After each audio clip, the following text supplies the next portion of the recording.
जे Bhavani coaching centre में आपका स्वागत है। देखिए दोस्तों, कल जो अपन सौरमंडल टॉपिक पढ़ रहे थे उसी को आगे अपन पढ़ना स्टार्ट करते हैं। कल देख लिया था हमने एक डायग्राम बनाकर क्या सौरमंडल का सबसे बड़ा ग्रह कौन सा है, सबसे छोटा ग्रह कौन सा है, सबसे बड़ा उपग्रह, सर्वाधिक उपग्रह वाला ग्रह कौन सा है, सबसे छोटा उपग्रह, ठीक है ना। बहुत सारे क्वेश्चन देख लिए थे। अब अपन आगे बढ़ते हैं। अपन कुछ एक ऐसे क्वेश्चन है जो अपने एग्जाम में डायरेक्ट पूछे जाएंगे, वो है उपनाम से। तो सबसे पहले अपन बात करते हैं कि उपनाम से रिलेटेड कुछ एक क्वेश्चन अपने एग्जाम में आते हैं और वो देख लेते हैं अपन, क्योंकि अपना टारगेट क्या है, एग्जाम के अंदर कोई भी क्वेश्चन आएगा तो सारे क्वेश्चन है अपने को आने चाहिए। और अपने जो सौरमंडल जो टॉपिक है इससे क्या क्या क्वेश्चन जो एग्जाम की दृष्टि से इंपॉर्टेंट बन सकते हैं वो सारे देख लेंगे अपन। तो अब अपन आगे नेक्स्ट स्टार्ट करते हैं। उपनाम से संबंधित क्वेश्चन कैसे कैसे एग्जाम में पूछे जा सकते हैं। तो पहला तो क्वेश्चन ऐसे आता है कि आपसे पूछा जाए, जैसे मान लीजिए कोई दो लड़के हैं, दो भाई हैं, मतलब दो लड़के जो एक जैसे शक्ल के हैं, तो ऐसे पूछा था क्या तुम दोनों भाई हो क्या। अगर कोई कहते मतलब एक जैसे दिखने वाले होते तो लोग क्या कहते हैं, क्या तुम दोनों भाई हो क्या, तो वो कहते हैं आपको कैसे पता, अरे यार तुम्हारी शक्ल मिलती है, ठीक है। उसी प्रकार से उसी हिसाब से क्वेश्चन आता है कि पृथ्वी के समान आकार वाला ग्रह कौन सा है, शुक्र, ये क्वेश्चन आता है। तो अब अपन शुक्र के बारे में देखते हैं। शुक्र बच्चों, शुक्र ग्रह बोले तो वीनस, ठीक है। वीनस के बारे में क्वेश्चन क्या आता है कि इंपॉर्टेंट क्वेश्चन, पृथ्वी के समान आकार वाला ग्रह, पृथ्वी के समान आकार वाला ग्रह कौन सा है, तो उत्तर क्या रहेगा, शुक्र। इस कारण पृथ्वी की बहन किसे कहा जाता है, शुक्र को, ठीक है। इसे क्या कहा जाता है, सिस्टर ऑफ अर्थ, पृथ्वी की बहन, किसे, वीनस को, पृथ्वी की बहन शुक्र ग्रह को कहा जाता है, ठीक है बच्चों। एक तो इंपॉर्टेंट क्वेश्चन हो गया, वीनस को क्या कहा जाता है, पृथ्वी की बहन कहा जाता है, ठीक है। अब देखो नेक्स्ट बात करते हैं, क्या सौर मंडल का सबसे चमकीला ग्रह कौन सा है, क्या सौर मंडल का सबसे चमकीला ग्रह, ये क्वेश्चन ये हो गया, सौर मंडल का सबसे चमकीला ग्रह, सौर मंडल का सबसे चमकीला ग्रह कौन सा है, शुक्र, क्लियर। अब और देखो भैया, एक अपने जो भारत एक कृषि प्रधान देश रहा है, अगर अपन बात करें हमारे जो पूर्वज हैं, हमारे दादाजी, हमारे परदादाजी, तो वो क्या करते थे, खेती करते थे। और खेती करते थे ना, उस समय जो हमारे घर में बुजुर्ग हुआ करते थे वो क्या कराते थे, खेती के साथ साथ, देखो भारत में मिश्रित कृषि की जाती है। मिश्रित कृषि का मतलब होता है खेती के साथ में पशुपालन भी किया जाए। तो हम घर पे क्या रखते थे, मवेशी रखते थे, जैसे गाय भैंस वगैरह। तो उनको हम चराने के लिए कहाँ लेके जाते थे, जंगलों में, जैसे हम बीड़ बोलते थे, नॉर्मल भाषा में बीड़ बोलते हैं अपन, ठीक है। तो पहले हमारे घरों के अंदर घड़ियां तो होती नहीं थी, कभी घड़ी से टाइम का पता लगा लें। तो क्या होता था कि अगर अपन बात करें सौर मंडल का सबसे चमकीला ग्रह कौन सा है, शुक्र है। ये सबसे मतलब बात करें पृथ्वी के सबसे पास में है ये, तो इसका आकार बड़ा दिखाई देता है और सबसे चमकीला है। तो इसी ग्रह को देखकर इस समय का पता लगाया जाता था। शुक्र को हम देखते हैं, हमारे जो पूर्व दादाजी वगैरह होते थे वो क्या करते थे, इस ऐसे बोलते थे सबसे बड़ा तारा है, ठीक है। इसको देखते कहते हाँ यहाँ आ गया, तो अब क्या करेंगे, इसके थोड़े समय के बाद में 2-2.5 घंटे बाद में क्या हो जाएगा, सूर्य उग जाएगा या सूर्योदय हो जाएगा, सुबह हो जाएगी। तो अपन क्या करते हैं, घर वालों को कहते हैं हाँ भाई चाय वगैरह कोई बनाओ, और या फिर जो भी छात्र आपने जो भी है बनाया साथ में ले जाते हैं, या फिर कुछ नाश्ता वगैरह करके चले जाते हैं, या फिर चाय पी के चले। जैसे मान लीजिए कि इसको इनको देख कर पता लगता था कि 2-2.5 घंटे में सुबह होने वाली है, तो क्या करो, चाय बना दो और चाय पीकर वो अपने जो घर के मवेशी होते थे वो भीड़ में या जंगलों में चराने के लिए लेकर चले जाते थे। तो इस कारण से क्या कहा जाता है, मॉर्निंग स्टार, सुबह का पता इसी शुक्र से ही पता चलता था, ठीक है। नेक्स्ट क्वेश्चन की बात करें कि जैसे शाम का पता कैसे लगाया जाता था, तो देखो शाम का पता लगाते थे हम किसको देखकर, जैसे धूप के जो अपने घर होते हैं उनकी छाया को देखकर, ठीक है ना। ऐसे पता लगाते थे कि छाया यहाँ तक आ गई, अब चलते हैं भैया, यहाँ तक छाया ढल चुकी है, अब अपन क्या करते हैं, जंगलों में अपन मवेशियों को ले जाते हैं, तो उनको चराने के लिए ले जाते हैं। अब ले जाते तो वहां पर पशु चरते रहते। अब क्या हो गया, फिर वो सबसे चमकीला तारा होता उसको पता लगाते ये यहाँ पर आ गया है, अब ये यहाँ आ गए, अब इसके आधे घंटे बाद में अंधेरा हो जाएगा, तो क्या करो, पशुओं को फटाफट बस घर की तरफ रवाना कर दो, अंधेरा हो जाएगा, दिक्कत हो जाएगी फिर बाद में, तो क्या करते, घर की तरफ रवाना कर देते। तो अब इसी तारे को देखकर इस कारण से सांझ का तारा और भोर का तारा किसे कहा जाता है, ठीक है। तो पहले समय इसी से पता लगाया करते थे कि हाँ भाई इस कारण शुक्र ग्रह को, वीनस को क्या कहते हैं, मॉर्निंग स्टार और इवनिंग स्टार। इसे सांझ का तारा व भोर का तारा कहा जाता है, ठीक है ना। मॉर्निंग स्टार और इवनिंग स्टार के रूप में किसे जाना जाता है, वीनस को। क्लियर ये चीज है। देखो इतने चीजें आपको पता होना चाहिए कि पृथ्वी के समान आकार वाला, पृथ्वी की बहन, सौरमंडल का सबसे चमकीला और सांझ का तारा, भोर का तारा किसे कहा जाता है, वीनस को कहा जाता है। याद हो गया इतना। अब आगे बढ़ते हैं। अब देखो बच्चों एक क्वेश्चन आता है कि हमारी जो पृथ्वी है, पृथ्वी कितने डिग्री कोण पर झुकी हुई है, सब बच्चों को पता ही है आप लोगों को। कब पृथ्वी, ये इतना शुक्र के अंदर लिख रहे हैं, ठीक है ना। पृथ्वी अपने अक्ष पर कितने डिग्री, 23.5 डिग्री कोण पर झुकी हुई है, ये सभी को पता है। देखो एक क्वेश्चन आता है कि पृथ्वी के समान झुकाव वाला ग्रह कौन सा है, कौन बताएगा, मंगल। वेरी गुड, ध्यान रख लेना, क्वेश्चन एग्जाम में डायरेक्ट पूछा जा सकता है कि पृथ्वी के समान झुकाव वाला ग्रह, पृथ्वी के समान झुकाव वाला ग्रह, पृथ्वी के समान झुकाव वाला ग्रह कौन सा है, मंगल। और ध्यान रख लेना मंगल ग्रह है, ये कितने डिग्री एंगल पर झुका पर है, 25 डिग्री, 25 डिग्री कोण पर झुका हुआ है, ठीक है बच्चों। तो पृथ्वी के समान झुकाव वाला ग्रह मंगल, पृथ्वी के समान झुकाव वाला ग्रह कौन सा है, मंगल। और मंगल अपने एक्स पर कितने डिग्री, 25 डिग्री। याद हो गया। पृथ्वी के समान आकार वाला ग्रह, झुकाव वाला मंगल, दोनों में अंतर ध्यान रखना। एक क्वेश्चन आता है बच्चों, देख लिया,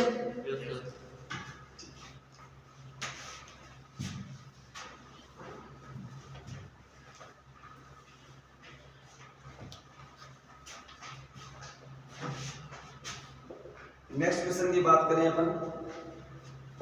एक क्वेश्चन आता है कि लाल ग्रह के नाम से, ये तो बहुत ही फेवरेट क्वेश्चन है आर्मी का, ये तो बहुत ही फेवरेट है, पिछली जब में मैंने बताया था आपको। लेकिन लाल ग्रह पूछ के ग्रहों के नाम कैसे याद रखने, अंग्रेजी में, जो कि इंग्लिश में नाम पूछेगा। तो लाल ग्रह के नाम से किसे जाना जाता है, मंगल को, ठीक है ना। मंगल बोले तो मास, याद रख लेना, ठीक है ना। तो लाल ग्रह के नाम से किस ग्रह को जाना जाता है, मंगल ग्रह को।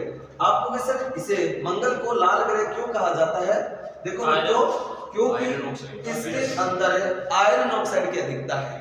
क्या बच्चों, कि सर आयरन ऑक्साइड की अधिकता के कारण, आयरन ऑक्साइड की अधिकता के कारण इसका रंग क्या, कैसा दिखाई देता है, लाल रंग का। इस कारण मंगल को लाल ग्रह कहा जाता है। लाल ग्रह किसे, मंगल, मंगल इंग्लिश में मार्स, याद रख लेना।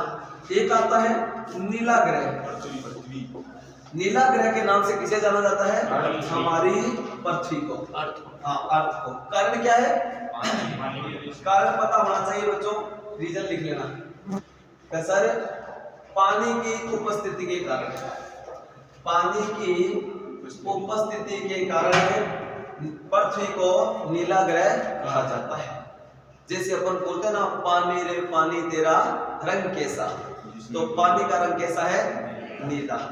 जैसे अपन धरती से ऊपर जाते हैं तो बाहर से अगर देखते हैं तो पृथ्वी हमारी नीली नजर आती है, क्यों, पानी के कारण। जिस हिसाब से हमारे जो मैप आते हैं, मैप भी देखा होगा बच्चों आपने, जैसे भारत का जो दक्षिण भारत है, वहां पर जो समुद्र है वो नीले रंग से शो करते हैं, ठीक है, इस कारण। नेक्स्ट क्वेश्चन है कि हरा ग्रह किसे कहते हैं, हरा ग्रह के नाम से किस ग्रह, ग्रीन प्लेनेट के नाम से किस ग्रह को जाना जाता है। ध्यान रखना बच्चों, अरुण और वरुण, अरुण और वरुण को हरा ग्रह कहा जाता है। रीजन बताओ, कारण, रीजन पता है आपको, मेथेन गैस की अधिकता के कारण, वहां पर मीथेन गैस बहुत ज्यादा मात्रा में, इस कारण हरा रंग का दिखाई देता है। तो रीजन क्या रहेगा? मीथेन गैस की अधिकता के, मीथेन गैस की अधिकता के कारण अरुण और वरुण ग्रह को हरा ग्रह कहा जाता है। याद हो गया? एक क्वेश्चन है बच्चों आपसे, जैसे अपन जैसे छोटी क्लास में पढ़ते थे 6th क्लास के अंदर, जो अपने जो मास्टर होते थे, टीचर होते थे, वो हमें एग्जाम्पल देकर क्वेश्चन पूछते थे, ऐसा कौन सा ग्रह है अगर अपन उस ग्रह को समुद्र पर उतार दिया जाए तो समुद्र को तैरने लग जाएगा? शनि। हाँ, तो ऐसा बोलते थे ना वो, कि अगर हम ऐसे कौन से ग्रह को अगर समुद्र पर उतार दें तो समुद्र पर तैरना लग जाएगा। तो सब बोलते थे ऐसा कौन सा ग्रह आ गया अभी, और उस ग्रह का नाम है बच्चों शनि। तो क्वेश्चन है कहना आपसे, आप ये बताइए कि शनि ग्रह समुद्र के ऊपर तैरेगा क्यों? इसका पीछे लॉजिक बता। इसका वो गलत देखो आपको पता होगा, अपन एक छोटा सा गिलास लेते हैं पानी का भरा हुआ, उसके अंदर 5 रुपए का सिक्का डालते हैं, वो क्या होता है? डूब जाता है। और अपन छोटा सा गत्ता लिया या कागज का टुकड़ा लिया, उसके ऊपर डाला तो वो क्या करेगा? तैरेगा। तो 5 का सिक्का डाला वो तो डूब जाता है, और जो गत्ता या कागज का टुकड़ा वो तैरता है। तो इसके पीछे रीजन क्या है? देखो बच्चों, जिसका घनत्व पानी के घनत्व से, घनत्व मतलब डेंसिटी, ठीक है ना, डेंसिटी जिसकी ज्यादा होगी पानी से वो तो क्या होगा? और जिसका घनत्व पानी से कम होता है वो क्या होता है? तो तैरता है। ये ध्यान रखो, जिसका घनत्व पानी से ज्यादा होगा वो तो डूब जाएगा, और जिसका घनत्व पानी से कम होगा वो पानी में तैरेगा, वो तैरेगा। तो शनि जो ग्रह है इसका घनत्व पानी से कम होता है, इस कारण ये तैरता है। भी ध्यान रखना, ठीक है। तो क्वेश्चन आता है, तैरता हुआ ग्रह किसे कहा जाता है? तैरता हुआ ग्रह किसे कहा जाता है? आपको सर शनि ग्रह को कहा जाता है। हाँ, शनि मतलब सेटर्न, ये है यूरेनस एंड नेपच्यून, हाँ, अर्थ मार्स, ठीक है। तो सेटर्न को क्या कहा जाता है? तैरता हुआ प्लेनेट। तो रीजन क्या है? कारण हाँ, घनत्व कम होना, डेंसिटी कम होना, पानी से घनत्व कम होना, किसका? सेटर्न का। क्लियर हो गया? नेक्स्ट और क्वेश्चन है आपसे, आप बताइए कि मैं कहता हूं हाँ, आप 180 डिग्री पर बैठ जाओगे, 180 डिग्री एंगल पर झुक जाओ, तो क्या करोगे? सीधे लेट जाओगे, और क्या है? 180 फ्लैट, और क्या है? तो अब देखो इस कार्ड में आपसे क्वेश्चन है कि आप क्या होगे? सो गए। तो ऐसा कौन सा ग्रह है जिसे लेटा हुआ ग्रह कहा जाता है? अरुण, यूरेनस। क्या क्वेश्चन क्या था? लेटा हुआ ग्रह किसे कहा जाता है? देखो बच्चों, ऐसे क्वेश्चन आ जाते हैं कि लेटा हुआ ग्रह किसे कहा जाता है, तो उत्तर क्या रहेगा? यूरेनस। सर इसका मतलब गोल्ड नहीं, 180 डिग्री एंगल पर झुका हुआ है, सीधा सीधा फ्लैट है। क्या रहेगा? क्या 180 डिग्री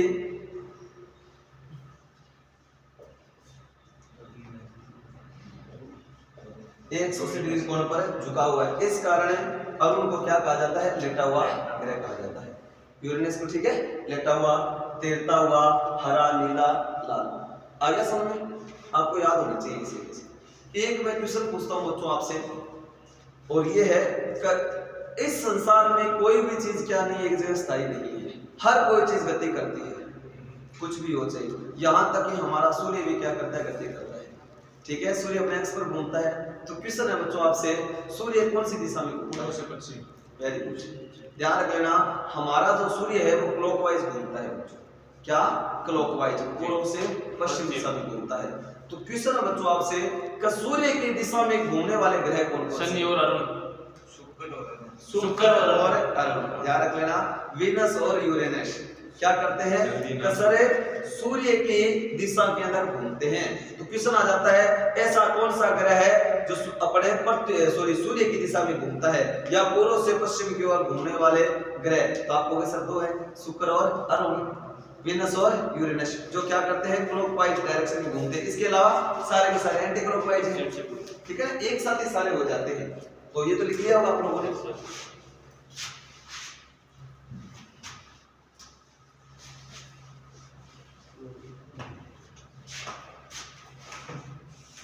तो अब देखो सूर्य घूमता है किस दिशा में, पूर्व से पश्चिम, ईस्ट से वेस्ट की ओर, बोले तो क्लॉकवाइज, क्लॉकवाइज घूमता है। तो सूर्य की दिशा में नोट डाल के लिख लेना।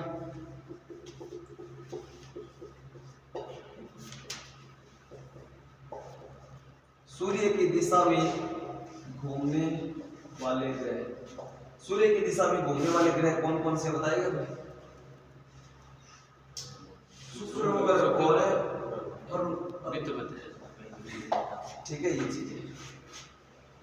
उसके अलावा सारे के सारे ग्रह क्या घूमते हैं एंटी क्लॉकवाइज। समझ में आ गया?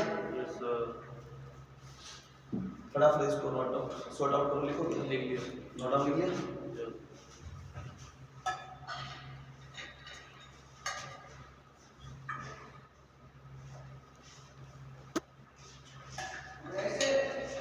अब देखें अपन दो चीज पढ़ते हैं बच्चों, आपने नाम सुना होगा, एक तो होता है परिक्रमण, एक होता है परिक्रमण, एक तो होता है रिवोल्यूशन, एक होता है रोटेशन।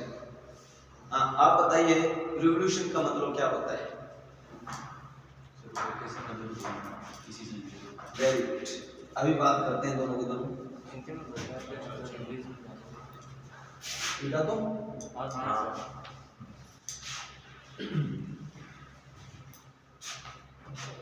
एक तो होता है परिक्रमण, एक होता है बच्चों परिभ्रमण। अब देखो, अब इसके तरफ पर चर्चा करते हैं, इंग्लिश में देख लेना। ये तो होता है रिवोल्यूशन, रिवोल्यूशन पीरियड, और ये होता है रोटेशन।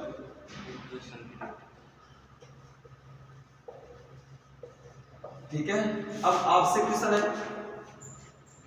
मतलब अपन जाते हैं मंदिर में, जाते हैं मंदिर में और मंदिर की क्या करते हैं परिक्रमा। अब मतलब किसी मंदिर में गए, माता जी के मंदिर में गए और माँ के बाहर क्या करते हैं, मंदिर के बाहर परिक्रमा करते हैं। तो वहां पर तो क्या है, हमारा मंदिर है और मंदिर के बाहर हम क्या करते हैं, परिक्रमा करते हैं। और यहाँ पर मंदिर कौन है, सूर्य है। तो देखो अपन ने ये भी देखा था ग्रह किसे कहते हैं, तो आपको सर जो सूर्य के बाहर परिक्रमा करते हैं उन्हें ग्रह कहते हैं। तो ग्रह क्या है, तो आपको सर सूर्य के बाहर परिक्रमा करते हैं वो परिक्रमा। तो आपको सर सूर्य की एक परिक्रमा करने में लगा समय क्या कहलाता है, परिक्रमण काल कहलाता है। ठीक है, तो ध्यान रख लेना, सूर्य के बाहर एक चक्कर पूरा करने में लगा समय परिक्रमण का। सूर्य के बाहर एक चक्कर, सूर्य के बाहर एक चक्कर पूरा करने में लगा समय क्या कहलाता है, परिक्रमण काल। एक दूसरा होता है परिभ्रमण, रोटेशन। रोटेशन का मतलब है अपने ही अक्ष पर एक चक्कर पूरा करना। देखो आप बैठे हो यहाँ, तो मैं क्या करता हूँ, मेरा अपने अक्ष पर भी घूम रहा हूँ, साथ साथ में आगे भी बढ़ रहा हूँ इस हिसाब से। तो देखो मैं आपके बाहर में चक्कर लगाऊंगा और अपने अक्ष पर भी घूमा। देखो यहाँ पर आपने बचपन के अंदर आपने जो गिट्टी होती है गोल, जिसे आप क्या कहते हो, घूम चक्री तो उसी प्रकार से आपने खेला होगा। तो उसके अंदर क्या करते थे, गट्टू, गट्टू बोलते, लट्टू बोलते थे हमारे, ठीक है, लट्टू बोलते थे। उसके अंदर क्या होता, धागा होता था और उसको ऐसे लगाकर चारों तरफ और ऐसे फेंकते थे। तो वो क्या करता था, अपने एक्स पर भी घूमता, साथ साथ में चक्कर भी लगाता है, उसे घूमता था। ठीक है ना, अपने एक्स पर भी घूमता है, साथ साथ में बाहर राउंड भी लगाता है। उसी प्रकार से क्या होता है, जितने भी ग्रह होते हैं ना, वो अपने अक्ष पर भी घूमते हैं और साथ साथ में क्या करते हैं, सूर्य की परिक्रमा भी करते हैं। सूर्य की परिक्रमा करते हैं तो वो क्या कहलाता है, परिक्रमण काल। और जो अपने अक्ष पर घूमते हैं उसे बोलते हैं परिभ्रमण काल, बोले तो रोटेशन। तो अपने अक्ष पर एक चक्कर पूरा करने में लगा समय, बस ध्यान रखना, परिभ्रमण काल कहलाता है। तो आप बोले सर अपने अक्ष पर, अपने अक्ष पर एक चक्कर पूरा करने में लगा समय, अपने अक्ष पर एक अपने अक्ष पर एक चक्कर पूरा करने में लगा समय परिभ्रमण काल कहलाता है। ठीक है, और सूर्य की बाहर एक चक्कर पूरा करने में लगा समय परिक्रमण काल कहलाता है। हो गया। अब देखो भैया दोनों चीज परिभाषा समझ में आ गई। अब डायग्राम से समझते हैं इसमें क्वेश्चन क्या क्या है। देखो ये है तो है हमारा सूर्य, सूर्य के सबसे पास का ग्रह बुध, बुध के बाद शुक्र, फिर पृथ्वी, फिर मंगल, फिर बृहस्पति, फिर शनि, फिर अरुण, वरुण। एक क्वेश्चन था कल ध्यान रखना, मैंने वो ध्यान से निकल गया था। स्टेरॉइड बोले तो क्षुद्र ग्रह, एस्ट्रॉइड, एस्ट्रॉइड कहाँ पाए जाते हैं बच्चों? मंगल और बृहस्पति के मध्य, ये ध्यान रखना। ठीक है ना, तो मंगल और बृहस्पति के मध्य क्या पाए जाते हैं? क्षुद्र ग्रह। वो थोड़ा सा ध्यान रखना, इसको सही कर लेना। ठीक है ना, तो मंगल और बृहस्पति के मध्य क्या क्षुद्र ग्रह पाए जाते हैं। कल डायग्राम से ध्यान में नहीं रहा तो वो सेट कर लेना। सबसे पास का ग्रह कौन सा है? बुध है, और उसके बाद में कौन है? शुक्र है, फिर हमारी पृथ्वी आ गई, फिर आ गया मंगल आ गया, फिर बृहस्पति मतलब जुपिटर। तो Mercury, Venus, Earth, Mars, Jupiter, Saturn, Uranus, Neptune, ये देखा था अपने। अब ये देखो सबसे पास कौन है? बुध। ये बुध की क्या है? कक्षा है, ऑर्बिट है। और उसके बाद ये क्या है? शुक्र की, वीनस की ऑर्बिट है। ये हमारी अर्थ की कक्षा है। ये क्या है? मार्स की है। ये क्या है? जुपिटर की है, ये सैटर्न की है, ये यूरेनस, ये नेपच्यून। ये तो कितनी बड़ी ऑर्बिट हो गई। किसकी? नेपच्यून की। सबसे छोटी ऑर्बिट किसकी है? बस, तो ये क्या कर लेगा? फटाफट छोटी सी कक्षा चक्कर लगा लेगा। तो सबसे कम टाइम किसको लगता है? और सर्वाधिक किसको लगेगा? बस, तो अब क्वेश्चन आ गया, सबसे कम परिक्रमण काल वाला ग्रह और सबसे ज्यादा नेपच्यून। ठीक है, तो क्वेश्चन आ गया कि सबसे कम समय किसको लगता है और सबसे ज्यादा, याद हो गया? दूसरी बात है, शुक्र को कितना टाइम लगता है बताओ? शुक्र को लगता है 224 दिन। 224। ठीक है, बुध को लगता है 88 दिन। ठीक है, तो ध्यान रख लेना, बुध को लगता है बच्चों 88 दिन है, शुक्र को लगता है 224 दिन है, और हमारी पृथ्वी को सूर्य की परिक्रमा करने में कितना समय है? 365 से 1/4। तो आपके उत्तर 365 से 1/4 दिन। ठीक है, कितना टाइम लगता है? मंगल को कितना लगता है? 687 दिन लगता है। कितना? देखो धीरे धीरे बढ़ रहा है ना टाइम। इसको 88 दिन लग रहे हैं, इसको 224 दिन, 365 दिन, 687 दिन। उसी प्रकार वरुण की बात करते हैं, नेपच्यून की, तो नेपच्यून को कितना टाइम लगता है बच्चों? याद रखना 164 साल। कितना बच्चों? 164 साल। तो वहां का 1 साल कितना बड़ा हो गया? 164 साल के बराबर हो गया। ठीक है ना, ये चीज है। क्लियर हो गया? तो सबसे पास का ग्रह बुध, सबसे दूर का नेपच्यून। क्लियर? तो सबसे टाइम कम जो पास होगा तो कम टाइम लगेगा, जो दूर होगा उसको ज्यादा लगेगा। बस इतना से याद हो गया? तो 2 क्वेश्चन लिख दिए, यहां से मिटा दो उसको।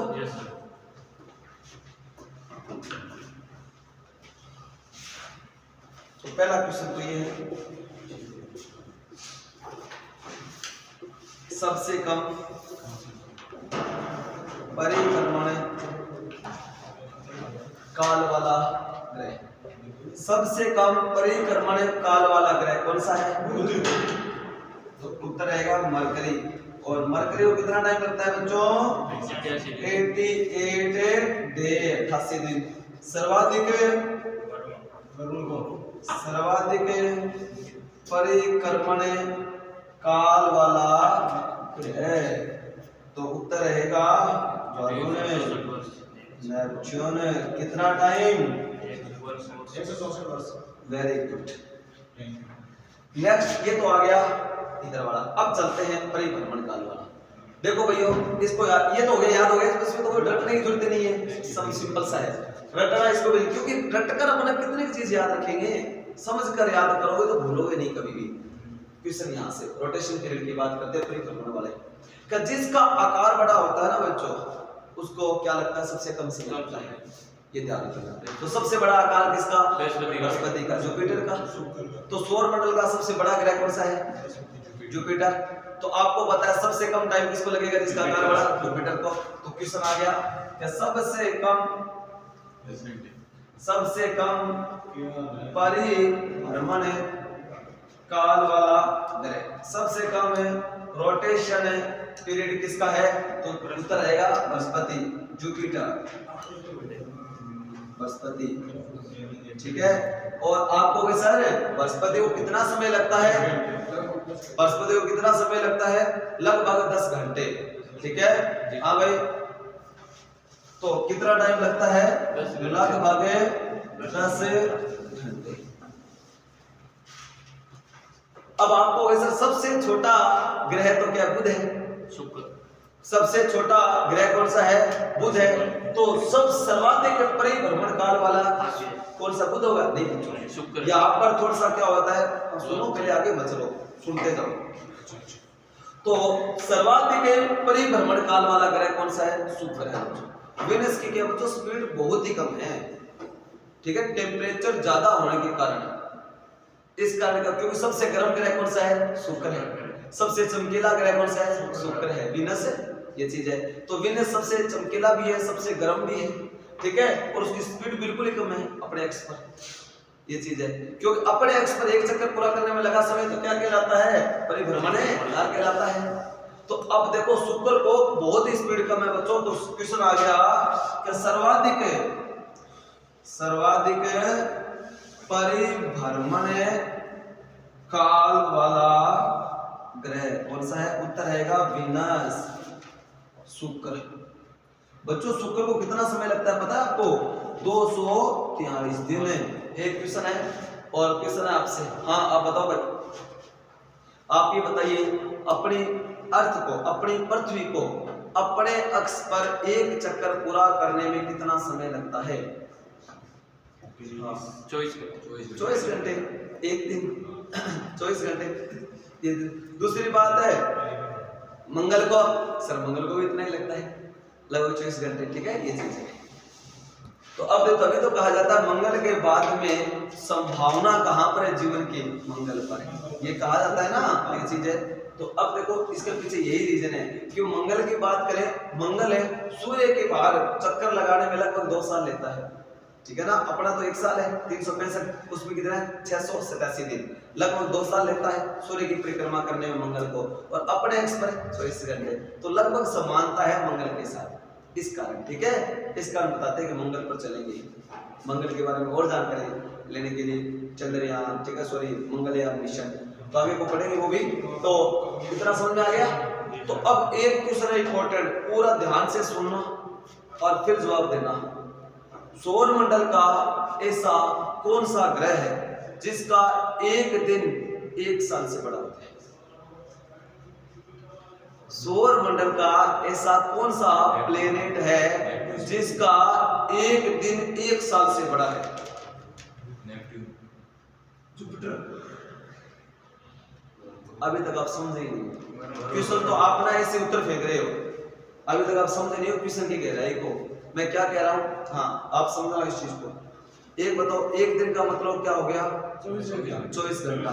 ठीक है, अपने से रिलेटेड करेंगे, जैसे मैं फील करता हूँ अपन उसी से तुलना करेंगे ना अपने अकॉर्डिंग।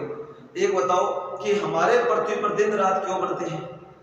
दैनिक गति, मतलब ये सूर्य है, सूर्य के प्रकाश से तो क्या है, क्या हमें दिखाई देता है, मतलब दिन रात होते हैं। कैसे? अपने ये पृथ्वी है, ये है सूर्य है। तो अब देखो सूर्य तो एनी टाइम एनर्जी देते ही रहता है। अभी पृथ्वी घूम रही है अपने एक्स पर, जिस साइड में प्रकाश लाइट पड़ती है वहां तो दिन, अदरवाइज रात। तो अपने एक्स पर एक चक्कर पूरा कर लिया तो बस अपने को 24 घंटे में दिन रात हो गई ना, ये चीज है। तो अब देखो बच्चों, और दूसरी बात है 1 साल मतलब चक्कर, सूर्य के बाहर परिक्रमा करने में लगा समय क्या कहलाता है? परिक्रमण काल बोले तो वो अपना साल कहलाता है। तो ऐसा कौन सा ग्रह है जिसको सूर्य की परिक्रमा करने में तो कम समय लगता है बट अपने अक्ष पर घूमने में ज्यादा समय लगता है? समझ में आया क्या नहीं? ये है उत्तर। अब तो उत्तर आ गया ना। पहले फेंक रहे थे कोई जुपिटर, कोई पता नहीं नेपच्यून और देखो अब उत्तर आ गया। बिल्कुल सिंपल सा है। तो क्वेश्चन ये अपने आ गया तो घुमाकर तो सब घूम जाओगे। तो ऐसा कौन सा ग्रह है जिसका एक दिन 1 साल से बड़ा होता है? शुक्र है। तो क्वेश्चन है किससे आंकड़े हो जाओ भाई, स्टैंड अप डस्टर देना। तो अब देखो अब देखो जो क्वेश्चन था वो था कि सौर मंडल का ऐसा कौन सा ग्रह है जिसका एक दिन एक साल से बड़ा होता है। उत्तर क्या रहेगा? वीनस। ठीक है, तो क्वेश्चन बना के लिख लेना। सौर मंडल का ऐसा ग्रह जिसका एक दिन एक वर्ष से बड़ा होता है। अब आपको सर आपको पूरा डिटेल समझाई दिया क्या? वीनस, शुक्र। तो क्वेश्चन था मेरे भाई आपसे, आप खड़े हो जाइए और क्वेश्चन ये है कि अब ये बताओ शुक्र है, शुक्र का एक तो है बच्चों परिक्रमण काल, परिक्रमण का मतलब रिवोल्यूशन पीरियड, एक है रोटेशन, परिभ्रमण काल, रोटेशन और रिवोल्यूशन। परिक्रमण मतलब सूर्य की परिक्रमा करने में शुक्र को कितना समय लगता है? 224 दिन। ठीक है, और खुद के अक्ष पर, अपने अक्ष पर एक चक्कर पूरा करने में कितना समय लगता है? 243 दिन। तो अब बताओ कि ये अपना एक दिन हो गया ना, अपने अक्ष पर एक चक्कर पूरा करना मतलब एक दिन है, और सूर्य की परिक्रमा करना मतलब एक साल। ये है बच्चों, ठीक है, ये याद रखना। क्लियर हो गया? समझ आ गया माइंड में? तो फटाफट देखो आगे, मिटा दो। जी सर।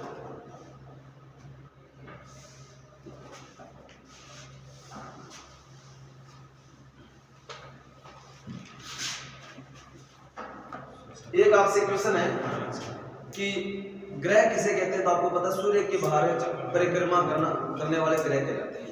तो आपसे क्वेश्चन है, हमारी पृथ्वी एक ग्रह है क्योंकि सर सूर्य की परिक्रमा करती है। तो सूर्य की परिक्रमा करती है, तो ये बताइए जो उसकी ऑर्बिट है, कक्षा है पृथ्वी की, क्या वो वर्ताकार है? क्या सर्कल रूप में है? क्या तो आपको सर दीर्घ वर्ताकार, ओवल में ये चीज है। तो अब मिटा दो इसको। तो ये तो है हमारा सूर्य देवता, और सूर्य भगवान के बाद परिक्रमा कौन करती है? हमारी पृथ्वी। तो ये है हमारी पृथ्वी बच्चों। ठीक है, पृथ्वी चक्कर लगा रही है, किसके बाहर है? सूर्य के बाहर परिक्रमा कर रही है। तो अब एक क्वेश्चन आपसे, सूर्य की परिक्रमा करती है तो साल में दो कंडीशन ऐसी बढ़ती है, जो क्या है सबसे दूरी पर होती है, और एक कंडीशन ऐसी बढ़ती है जो सर्वाधिक दूरी पर, सबसे पास में होती है।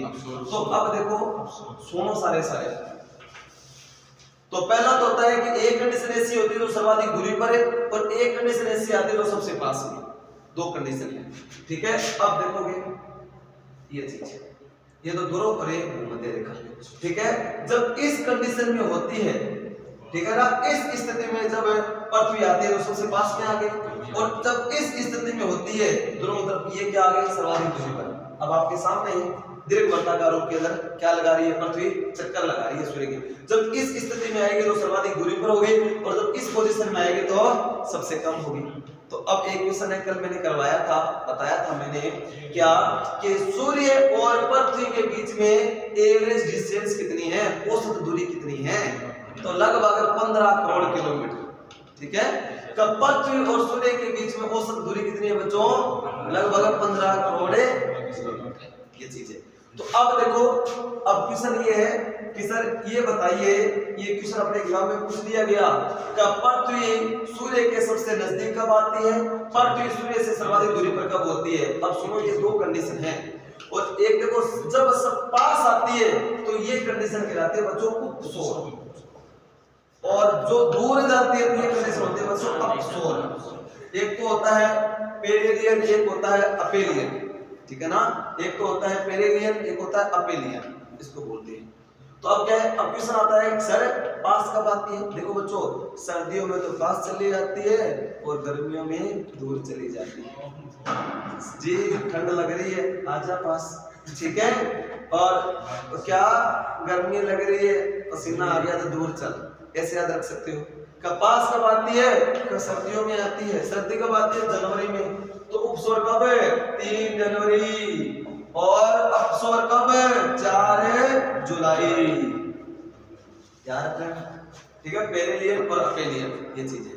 तो अब ध्यान रखना, जब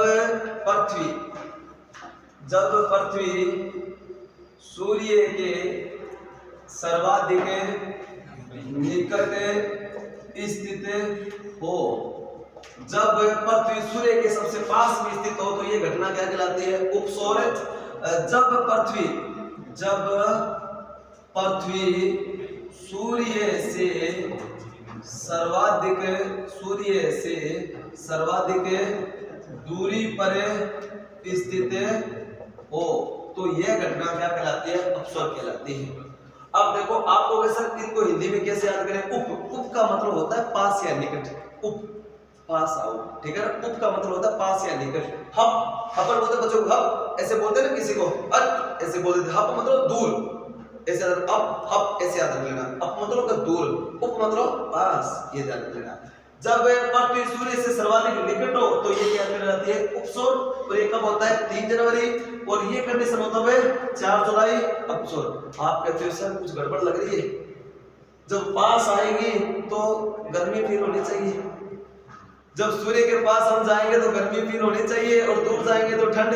आप तो उल्टा बता रहे हो भैया। एक ध्यान कर लेना, क्यों पृथ्वी पर इकलौते हम ही नहीं है, या भारतीय देश नहीं है, ठीक है ना? पृथ्वी पर बहुत सारे देश है। हमें जो फील होता है वो सभी को फील हो, कोई जरूरी नहीं है, ठीक है ना? अपनी फीलिंग सभी में मत समझा करो, ये चीज है। तो किसी और को और कुछ फील हो रहा है और हमें कुछ और फील हो रहा है, ये ध्यान रख लेना, ठीक है?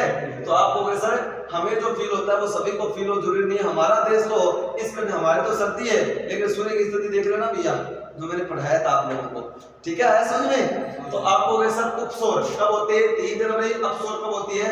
4 जुलाई। ये बताओ बच्चों, समझ में आया कि नहीं आया? क्लियर हो गया? तो अब हमने क्या है